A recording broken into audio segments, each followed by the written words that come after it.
One day, when the glory comes, it will be ours, it will be ours. Oh, one day, when the And hello, war everyone. is Welcome to won, episode 84 of the weekly Yes Am podcast. I'm your host, Travis Thomas, the host and creator of the weekly Yap. And I am coming to you today from the Toyota Prius Sound Studio, also known as my car, which we're getting a little rain down here in Florida still, some tropical storms and different fronts moving through. So if you hear the ping and the pang and the pang on the car, that is some pretty heavy raindrops coming down on us right now. But today's my anniversary. Yes, 21 years with Miss Hollister, and she's taking a nap up in the bedroom where my closet for the real studio is today. So I'm being a respectful, loving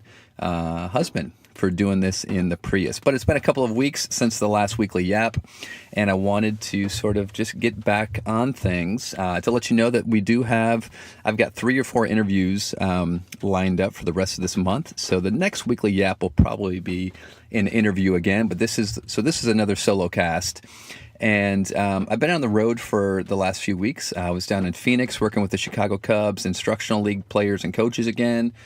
Such a fantastic group of people, such a fantastic culture there. So go Cubs as the MLB postseason begins.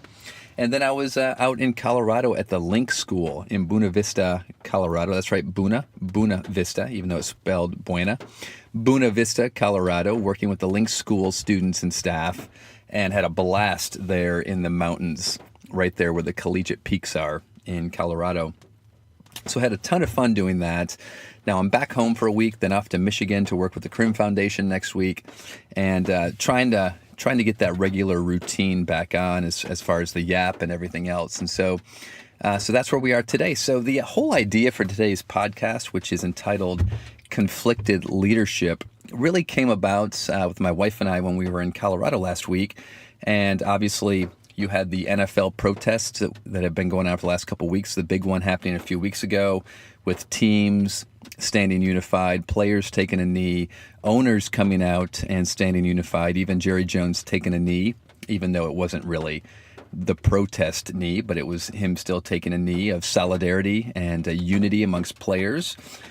And that was obviously in response to President Trump and him calling anyone who would kneel a bunch of SOBs, right? So you had that going on.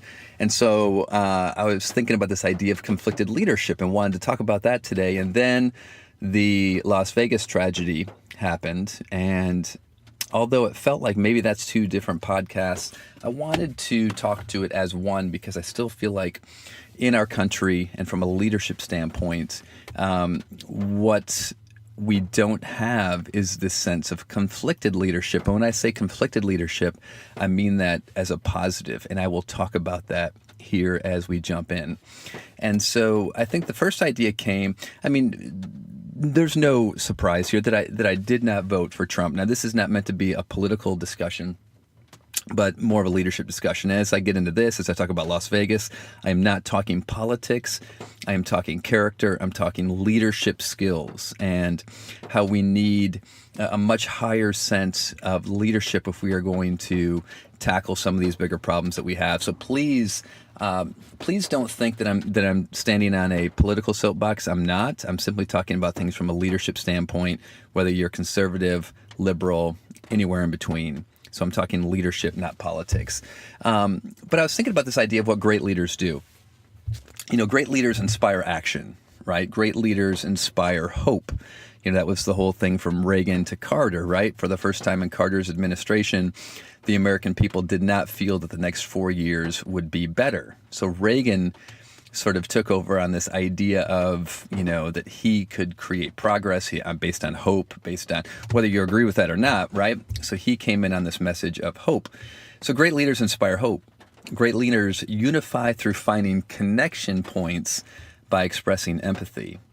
And great leaders know how to disarm emotional situations, right? Because they are constantly navigating difficult emotional situations And so they have the ability not to get sucked in emotionally, like someone with lesser skill or quality would. And that's why road rage happens. That's why conflicts happen, and that's why things escalate. Great leaders know how to sort of stand in the fire but not get burned by the fire, to be able to navigate that fire. All this to say, if you look at the way Trump has responded to many of these situations from a leadership standpoint, Trump supporters love the brashness and the arrogance and the force in which he speaks. But from a leadership standpoint, you have to look at, does that have good long-term effects? Does it even have good short-term effects? This whole idea of North Korea and the missile crisis and the words that, again, Trump's not going to back down from anyone. In fact, he's going to double down on his statements. And how the language that he has used actually has us and other countries going, what was that, a declaration of war? Not exactly the kind of words that you want expressed from someone who has the potential, the ability to escalate things to a very scary level. And I think anyone in the United States right now, you look at the North Korea situation, you're like, there is a very healthy reason to be concerned right now. The way that the two sides are talking. And are we talking in a way that is going to lead to resolution, or are we talking in a way that's going to escalate the conflict? I don't care who you are, how tough you are, a nuclear missile coming over to our land is not going to be good for anybody, right? So this idea of how do we disarm this conflict and find negotiation, find peace, find resolution in a way that is productive and healthy.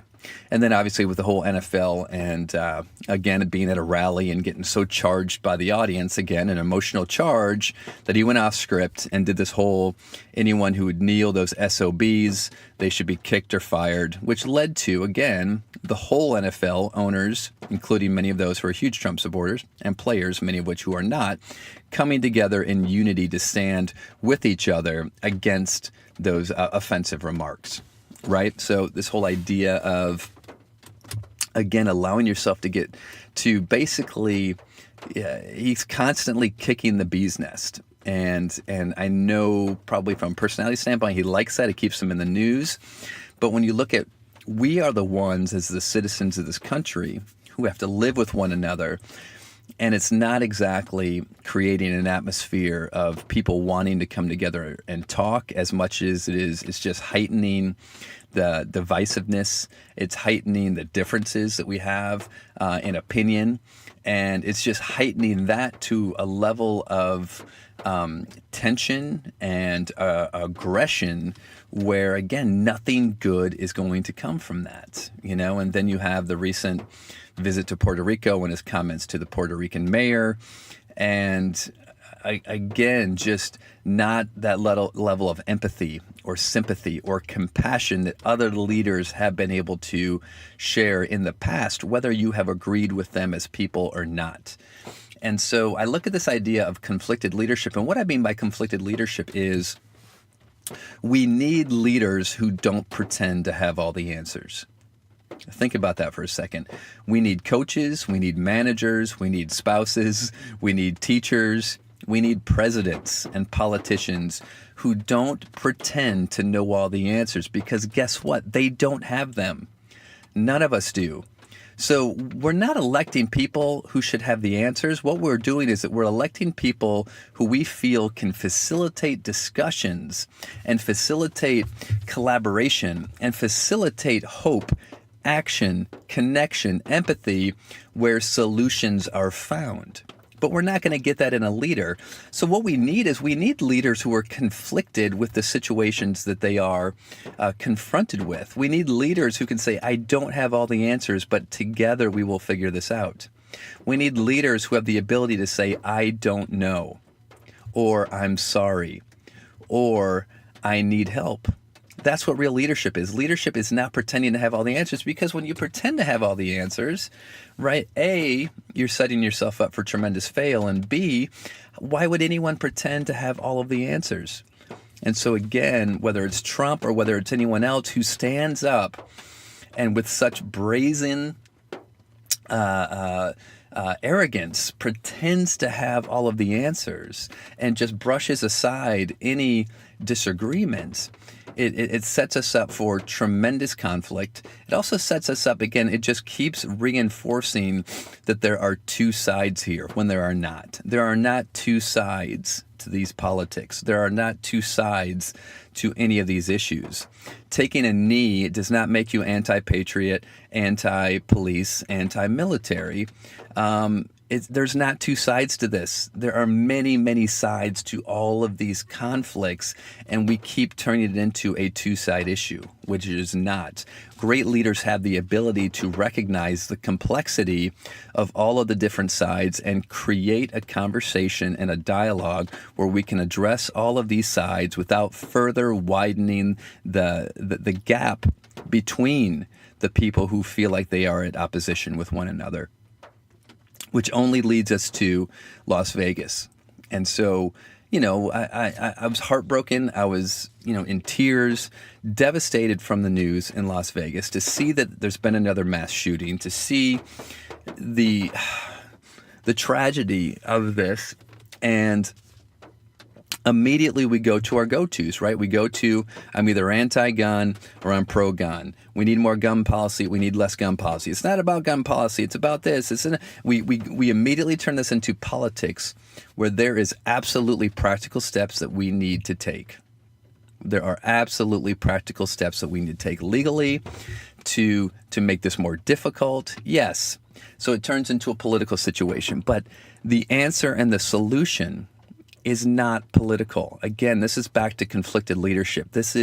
We need to have dialogue from multiple angles, talking about multiple issues. This isn't just a gun control issue. It's bigger than that. And so when we look at what are the bigger questions of why is this going on in America? Why is this an American thing? And guess what? This is an American thing. Right? 40% of Americans say they own a gun or live in a household with one. All right, this is a 2017 survey, this article from the BBC. 40% of Americans own a gun or live in a household with one. You're like, okay, all right, that's, I don't know how to put that into context. Well, let's look at that in context.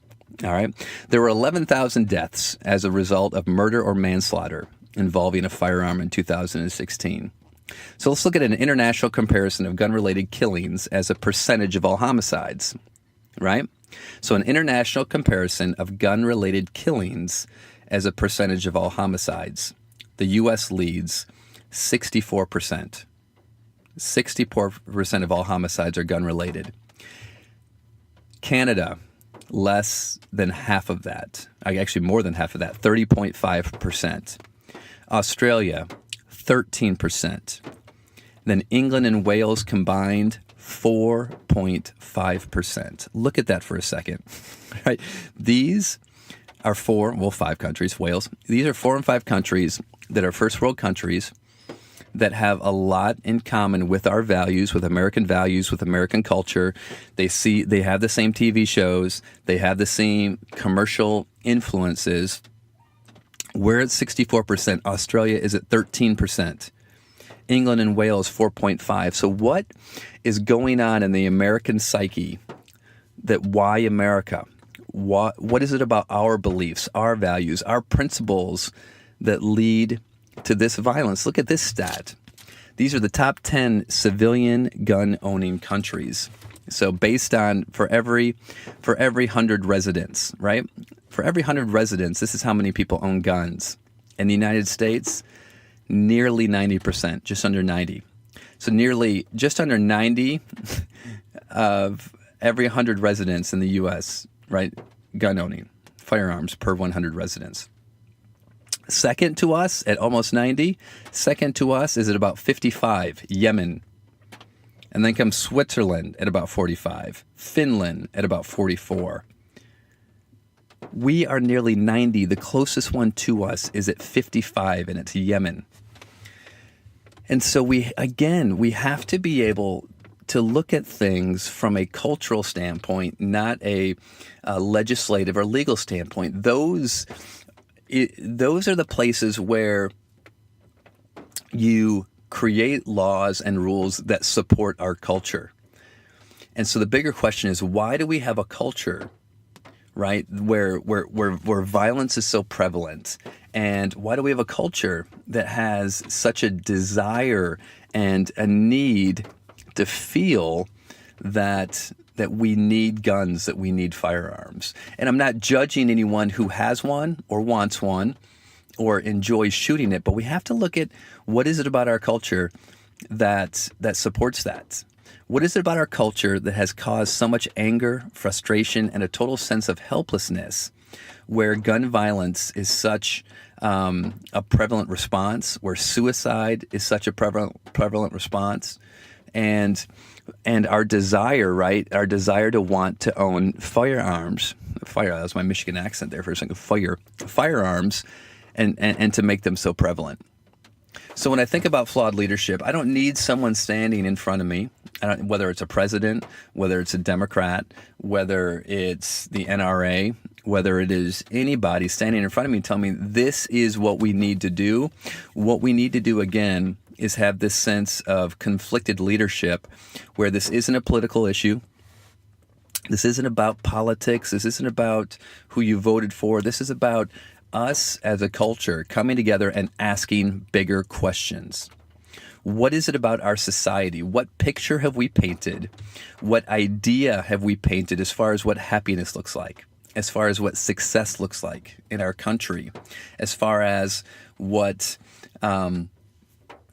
is important to us? Because we know that since the 70s, even though our level of income has more than doubled as far as what we are capable of consuming, so what we are capable of having is more than doubled. Our level of happiness on a happiness and satisfaction scale has stayed the same, if not dropped. So what we are putting our attention on is what we really need to take a look at. How we are constantly comparing ourselves to everyone and everything. We have created a culture where it is the haves and the have-nots. And that we are chasing these ideals that not only are seldom attainable, they're not sustainable, and at the end of the day, they're unfulfilling. Yet we continue to promote them and feel that if I only had that is where my happiness would come from. And as a result, we create a more divide between us and our fellow man. We are more isolated more than ever because of our technology.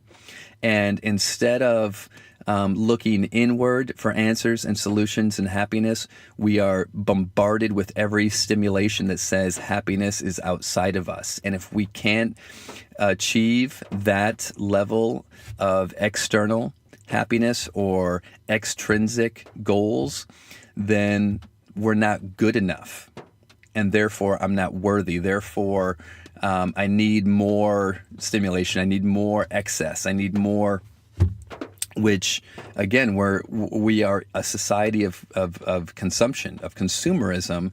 So it's all about more. It's all about getting more. And if I don't have enough, then we're overly medicated. We're overly, look at the mental health issues connected to these shootings as well. And so there's not enough of us going inside into our own thoughts, inside into our own beliefs, inside into our own sense of what is right and what is healthy and what is pure and what my life is about and what my connection is to humanity in general. We need to have our own sense of conflicted leadership, but looking internally for answers instead of continually looking externally and politically and legislatively for others to answer these conflicts for us. This is the demand. I think about the 1980 U.S. hockey team where Herb Brooks intentionally demonized himself so much and separated himself from the team that it forced the team to come together as one because they were so divided. It forced them to come together as one with one common enemy, and that was Herb. And the end result was, it could have blown up in his face, but the end result was he created such a sense of team and unity amongst that group that once they got into the competition, they were truly all playing for each other as one team. I don't know, maybe that's what Trump is doing in all of this. I would love to give him that credit. But at the end of the day, we all need to find the commonality in ourselves and in our culture that brings us together beyond our differences for that one common sense of good. And hopefully that's a greater sense of good for everyone, where no one is left out, where no one is felt isolated, where no one feels less than, and no one pretends to have all the answers, right? Because if someone is pretending to have all the answers, that's the quick sign that we're heading down the wrong path. So that's the conversation I wanted to have today. We need to come together. We need to yes and each other. We need to yes and our differences. We need to yes and each other's solutions. But we need to say yes and to having a dialogue that includes lots of different perspectives, lots of different opinions, all coming from a common goal of wanting to help, wanting to improve, and wanting to make sure that this tragedy is the last tragedy that we have to see on this scale. That's it, everyone. Again, if you ever enjoy the Weekly Yap, please share it with others. Go to iTunes and write a review or a rating, and feel free to leave me a comment. I appreciate it. You can always reach me at www.liveyesand.com. I appreciate it, guys. Have a wonderful, wonderful yes and day. Love you, Juju.